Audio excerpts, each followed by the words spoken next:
اور ہمیں امن کا راستہ اختیار کرنا چاہیے ہر معاملے میں۔ لیکن یہ بات ضرور ہے کہ مومن جو ہے وہ ایک درجہ نہیں بلکہ کروڑوں درجہ جو ہے وہ اس بندے سے بہت افضل اور اعلیٰ ہے جو رب کو نہیں مانتا، چاہے وہ جتنا بھی سیاڑا اپنے آپ کو کہے نا، عقل مند کہے۔ ایک دفعہ میں نے آپ کو کہا تھا بھائی حیرانی ہوتی ہے ان لوگوں پہ جن لوگوں نے، آج ہم سائنس ترقی کر چکا ہے نا، تو ہمارے بچے بھی مثالیں دے رہے ہوتے ہیں انگریزوں کی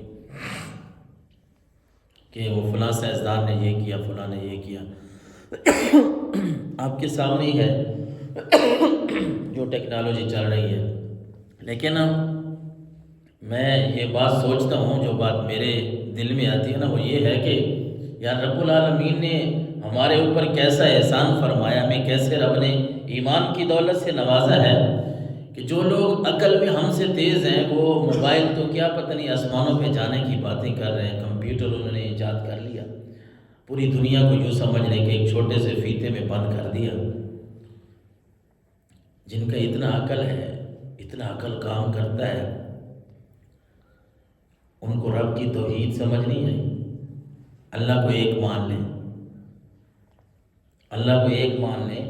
کہ رب العالمین کو وحدہ لا شریک مان لیں، ان کا دماغ اس بات کی طرف نہیں جاتا، عقل نہیں جاتا۔ پھر ہمیں اپنا ہی دل یہ جواب دیتا ہے کہ ارے یہ بات نہ تو کسی ملا کی ہے، نہ کسی پیر کی ہے، نہ کسی اور کی ہے، یہ تو رب کا فضل ہے نا۔ ایمان رب کا فضل ہے، یہ عقل دماغ والی بات نہیں ہے۔ نہیں تو میں کہہ رہا تھا بھائی ہم سے بڑے بڑے سیانے لوگ اس دنیا میں موجود ہیں جنہوں نے پتہ نہیں کیا کچھ ایجاد کر دیا ہے، لیکن رب نے ان کو ایمان کی دولت سے نہیں نوازا۔ ایمان کی دولت سے اگر رب نے نوازا ہے تو ہم غریبوں کو نوازا ہے، اور اس بات پہ ہمیں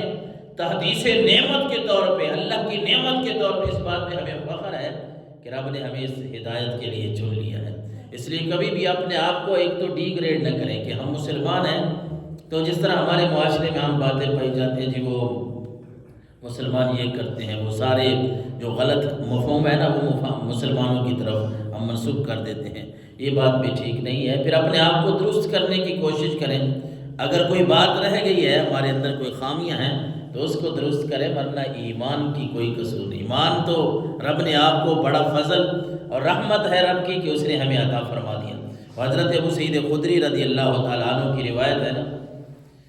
بخاری شریف کی حدیث نمبر 22 ہے کہ رسول اللہ صلی اللہ علیہ وسلم نے فرمایا یدخل اہل الجنہ الجنہ و اہل النار النار، جنتی جنت میں چلے جائیں گے، دوزخی دوزخ میں۔ ثم یقول اللہ تعالی اخرجوا من کان فی قلبہ مثقال حبۃ من خردل من ایمان،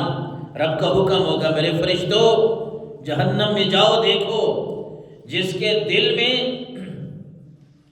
دل میں رائی کے دانے کے برابر بھی ایمان ہے نا، ایمان ہے اس کا، اسے جہنم سے نکال کے جنت میں داخلہ عطا فرما دو۔ تو ایمان کی قدر و قیمت ہے نا جی۔ ایمان کو رب نے کتنا اپنے پاس عظمت والا رکھا ہے کہ اگر جہنم میں چلے بھی گئے،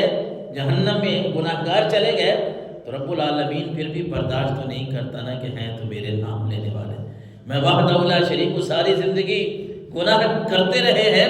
لیکن جب بھی بات میری آتی تھی تو یہ تو اشہد ان لا الہ الا اللہ وحدہ لا شریک پڑھتے تھے۔ ان کا اگر ایمان تھوڑا سا بھی ہے فَيَخْرُجُونَ مِنْهَا قَدْ اسْوَدُّوا، حدیث کے الفاظ ہیں جب انہیں نکالا جائے گا نا جہنم سے تو وہ کالے ہو چکے ہوں گے، سڑ چکے ہوں گے جہنم سے۔ اب رب کا حکم آ گیا کہ یہاں ان کو جہنم سے نکال کے جنت میں ڈالیں، پھر وہ کالے ہو چکے ہوں گے تو اللہ کے نبی نے فرمایا فَيُلْقَوْنَ فِي نَهْرِ الْحَيَاةِ، پھر ایک وہاں زندگی کی نہر ہے، جنت میں ایک زندگی کی نہر ہے، نہر الحیات اسے کہا جاتا ہے۔ اللہ کے نبی نے فرمایا فَيَنْبُتُونَ كَمَا تَنْبُتُ الْحَبَّةُ فِي جَانِبِ السَّيْلِ، انہیں جہنم سے نکال کے اس نہر حیات میں غوطہ دیا جائے گا۔ جب اس نہر سے انہیں نکالا جائے گا تو وہ ایسے پھوٹ پڑیں گے جس طرح دانا پھوٹتا ہے، پھر اللہ ان کو نئی زندگی دے دے گا۔ وہ کالا پن جو تھا سڑنے کی وجہ سے وہ ختم ہو جائے گا، اور پھر جنتیوں والا نور چڑھنا شروع ہو جائے گا۔ تو ایمان کی دولت بڑی دولت ہے، ایمان بڑی چیز ہے، اس کی قدر و قیمت کرنی چاہیے، اور کبھی بھی ایسی بات نہیں کرنی چاہیے جس سے ہم یہ سمجھیں کہ ہمارا ایمان جو ہے وہ ہمیں کسی کمزوری کی طرف لے کے جا رہا۔ وبشر الذین آمنوا وعملوا الصالحات، سورہ بقرہ کی آیت نمبر 25 کا حصہ ہے۔ ان لهم جنات تجری من تحتها الانہار كلما رزقوا منها من ثمرة رزقا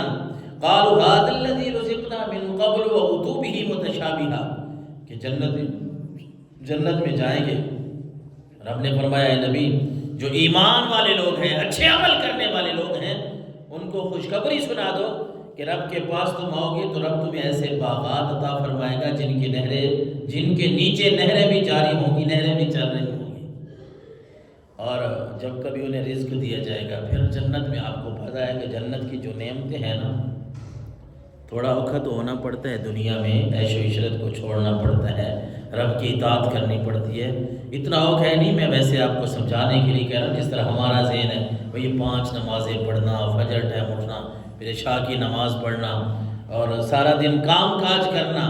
پھر یہ نماز روزہ حج زکوٰۃ، پھر اخلاق اچھے کرنا، پھر دھوکہ نہیں کرنا، جھوٹ نہیں بولنا، غیبت نہیں کرنی، سارے معاملات درست رکھنے ہیں، گھر میں بھی باہر میں بھی ہر جگہ ہم جو ہے وہ اللہ اور اس کے رسول کی اطاعت کریں۔ تھوڑی سی عادت بنانی پڑتی ہے، جب میرا خیال ہے عادت بن جائے نا، جس طرح جس کی جھوٹ پہ عادت بن جائے تو وہ اس کو اپنی غذا ہی سمجھ لیتا ہے۔ اگر بندہ تھوڑا سا اپنے آپ کو اوکھ میں ڈال کے نا کچھ ہفتوں کے لیے، کچھ مہینوں کے لیے اس بات کی طرف آ جائے نا کہ کاروبار تو کرنا ہے لیکن جھوٹ نہیں بولنا، آج کے بعد کسی کی غیبت نہیں کرنی، آج کے بعد میں نے 5 نمازیں پوری پڑھنی ہے، بندہ تھوڑا سا اپنے آپ کو اس بات کی طرف لے کے، میرا خیال ہے کچھ چند دن ہی گزریں گے، یا اگر وہ رب چاہے،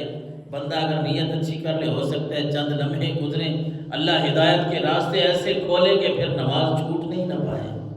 پھر بندہ جھوٹ کے نیڑے ہی نہ جائے۔ یہ بھی تو ہو سکتا ہے نا، ہمارے آنے کی دیر ہے، رب نے اپنی رحمت کے دروازے کھول کے رکھے ہوئے ہیں۔ کتنی پیاری اور سونی بات ہے۔ اور پھر رب کی طرف سے جب بندہ ان باتوں کی طرف آ جاتا ہے تو رب کی طرف سے اعلان ہے، اور رب نے خود نہیں فرمایا بلکہ اپنے نبی کے ذریعے فرمایا، وَبَشِّرِ الَّذِينَ آمَنُوا وَعَمِلُوا الصَّالِحَاتِ أَنَّ لَهُمْ جَنَّاتٍ تَجْرِي مِن تَحْتِهَا الْأَنْهَارُ۔ سونے یہ آپ کے جو امتی ہیں، آپ کے امتی ہیں، آپ سے محبت کرنے والے ہیں، تو پھر ایسی خوشخبری آپ ہی سنائیں انہیں، آپ انہیں بتا دیں کہ ایمان لائے ہونا، اچھے عمل اگر کیے ہیں تو پھر رب فرما رہا ہے ایسے باغات عطا کروں گا جن کے نیچے نہریں جاری ہیں۔ اور پھر رب نے فرمایا جنتیوں کی یہاں ایک قصہ بیان کیا گیا ہے، رب نے فرمایا جنتیوں کو پھل دیا جائے گا، میوے دیے جائیں گے۔ جنت میں پھل میوے پھلوں کا تو ہم نام لے رہے ہیں، وہاں تو کسی چیز کی کمی نہیں ہے۔ ما تشتہی انفسکم، رب نے فرمایا جو چاہو گے ملے گا۔ اور پھر وہ تمہیں کوئی مشقت، یہاں تو آپ نے کوئی چیز لینی ہے، کوئی نعمت حاصل کرنی ہے، پیسہ، وقت، وہاں جانا، وہ چیز تلاش کرنا، پھر موسم ہے، فلاں فروٹ کا موسم ہے، فلاں کا نہیں ہے، وہ نہیں ملے گا، وہ یہاں سے نہیں ملا تو وہ فلاں شہر سے، وہاں شہر بڑا شہر ہے وہاں سے ملے، یہ باتیں ہیں۔ بہت سارے ہمارے معاملات ہوتے ہیں چیزوں میں، لیکن اللہ تبارک و تعالیٰ نے فرمایا اے بندے، اے میرے محبوب، آپ اپنے غلاموں کو بتا دینا کہ تھوڑی سی مشکل جھیل لیں، اللہ اور اس کے رسول کی اطاعت کر لیں، اپنے غلاموں کو بتا دیں کہ میری اطاعت کر کے آؤ گے نا تو جب یہاں پہنچ جاؤ گے، وہ دنیا کا تھوڑا سا وقت، تھوڑے سے سال گزار کے میری بارگاہ میں جب آ جاؤ گے تو تمہیں ایسی ایسی نعمتیں عطا کروں گا کہ کہیں جانا ہی نہیں پڑے گا، تمہارا مال بھی خرچ نہیں ہوگا، تمہیں مشقت میں بھی نہیں ڈالوں گا، بس جہاں تم بیٹھے ہوگے نا